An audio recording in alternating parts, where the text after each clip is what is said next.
Hey, welcome back to another Type 5 how-to. Now if you're thinking about transforming the color of one of your rooms, let me show you how I save a ton of time around my trim, ceilings, and doors by using a paint edger. To start, you'll want to load a small amount of paint onto the edger. I like to use this one by Shur-Line since you can pull the wheels back to keep them clean during the process. And while a standard paint tray works great, I find that I can work a lot faster by using a hand pail that I can carry around the room with me. I just tip the pail forward, then lightly dab the paint edger into the paint.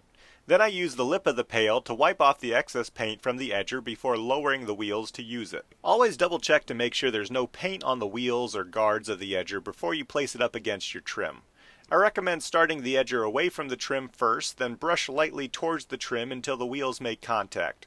Remember, less is more with paint edgers, as too much paint can lead to mistakes that will end up just slowing you down to fix. And to show you just how much faster an edger can be, I painted the left side of this door with a standard 2-inch angled brush. With the timer running, you can see that it took me just about 4 minutes to complete. For the right side, I used the paint edger. And with the timer running, you can see that it took just a little over 1 minute, which is about 4 times faster for me than using a brush. While I finish the rest of this room, if you found this video helpful, feel free to give it a like and subscribe to the channel for more tips like this in the future. And don't forget you can find links to all the products I used in the description below. Well, that about does it for this project. Hopefully, I'll see you all on the next one.